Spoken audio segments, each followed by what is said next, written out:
Hello everyone, welcome to this video.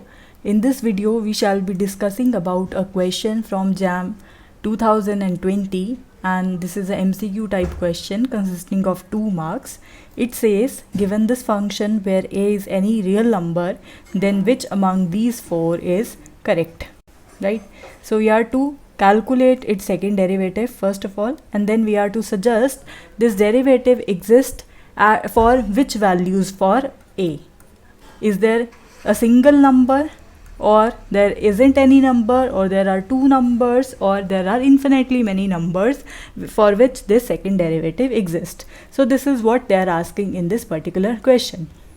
Okay, so let us proceed with calculating the first derivative first, right? So let me write down the function once more. Our function f of x, that is defined to be x plus a whole square whenever x is less than equal to 0, and it is x plus a whole cube whenever x is greater than 0, and a here is any real number. We do not know about a. So here, because our function is piecewise defined, therefore we will first calculate the left hand derivative. Now left hand derivative at the point x is equal to 0. Why we are looking at the point x is equal to 0? Because at x is equal to 0 we are having discontinuity, right? So therefore at this point we'll first calculate the left hand derivative. According to the definition, we are to calculate its left limit of the function f of x minus f of 0 divided by x minus 0. Now what is the function's value when we are reaching the point 0 from the left side? It is this one, right? So accordingly we have limit x goes to 0 negative x plus a whole square minus its value equal to 0, that is 0 plus a whole square, divided by x minus 0, that is x only. So we may open up the brackets. So what does it become? I'm sorry, it is not plus but it is negative.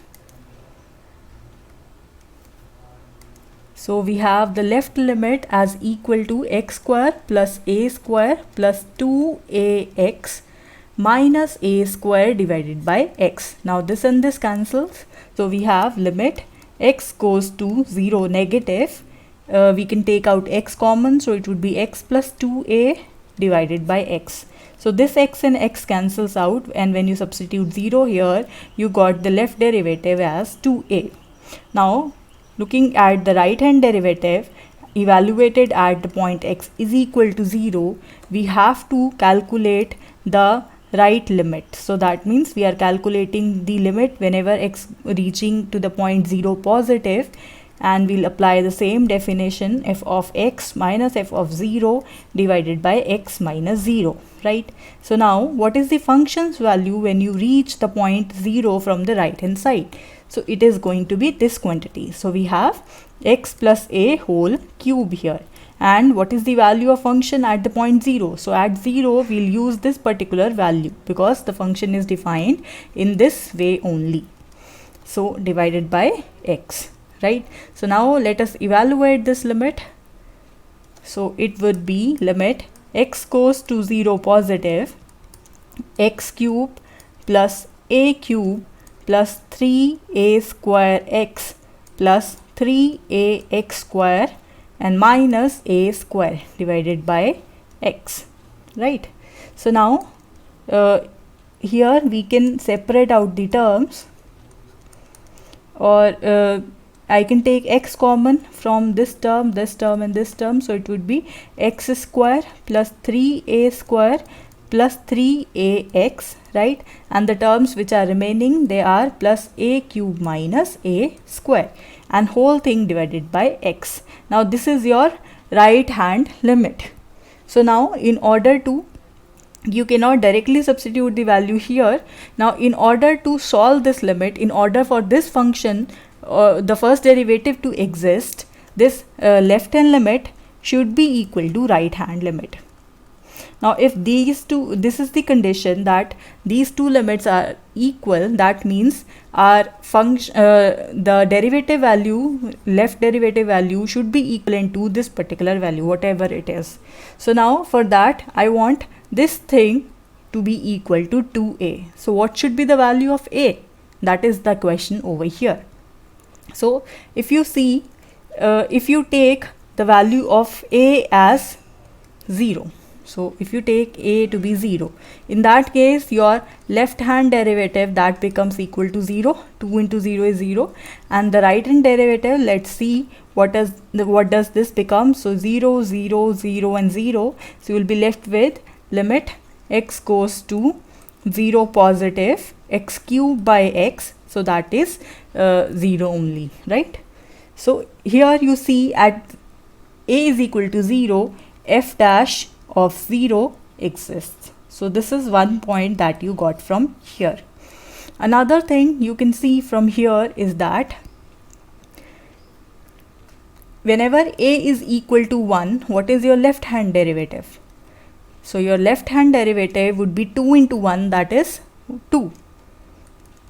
And the right hand derivative in that particular case, when you substitute a as 2, so it would be limit x goes to 0 positive, right? So it would be x into x square plus 3 plus 3x, right? And there 1 minus 1 would be 0, so divided by x. So this x and x cancels. So when you substitute the limit, the value of x as 0, so you will be getting 3 over here.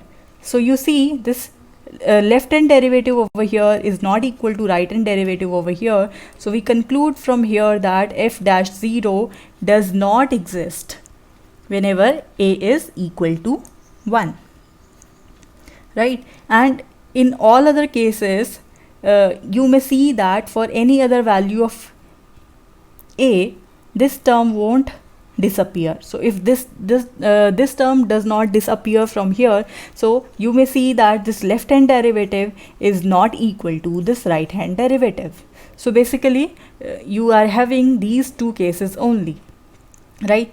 So your first derivative exists only when your a is equal to 0. So from here we made a conclusion that your a should be equal to 0. If your a is 0, so we conclude from here,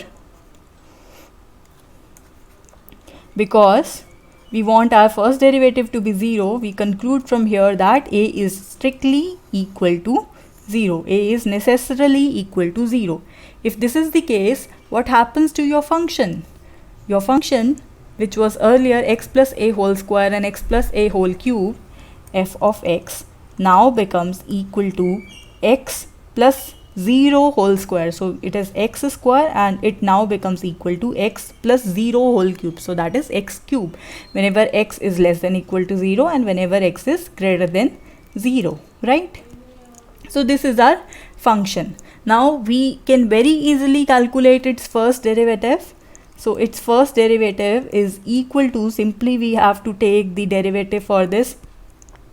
Whenever x is less than equal to 0, its derivative would be the derivative of x square, that would be 2x. Why this is so? Because we have the polynomials over here. X square is a polynomial, x cube is a polynomial, and we have studied the behavior of this function at x is equal to 0. So for this we have 3x square, and at x is equal to 0, because now our a is 0, so this derivative exists, right? So this is the first derivative. Now in order to go for the second derivative, we have to again go for the left hand derivative and the right hand derivative. So we are to compute limit x goes to 0 positive of now the first derivative. So f dash x minus f dash 0 divided by x minus 0. So what is the value of f dash x here when we approach it from the negative sign? So that would be equal to 2x, and the value of this at the point 0, it is 0 only, divided by x minus 0. So its value is 2, and we are to check the right hand derivative. For the right hand derivative, we'll check the limit whenever x is going to 0 positive of f dash x minus f dash 0 divided by x minus 0. Now what is the function's value when we are reaching from to the point 0 from the right hand side? It is 3x square. So we have 3x square, and the value of x whenever it is equal to 0, so 2 into 0, that is 0, and you have x minus 0, so its value is equal to 0 here. So you see, in any case, these two things, they are not equal. The left hand derivative over here is not equal to right hand derivative over here. So that means for we may conclude that for any value of a, for any value of a, the second derivative does not exist, because we saw that the first derivative exists only whenever a was equal to 0, but now the second derivative does not exist for any, even for that value of a is equal to 0. So therefore a final option would be this one. This second derivative, this does not exist at any value of a, because they are asking particularly about the second derivative. So I hope you understood this question well. Well, that is it for this video. Thank you for watching.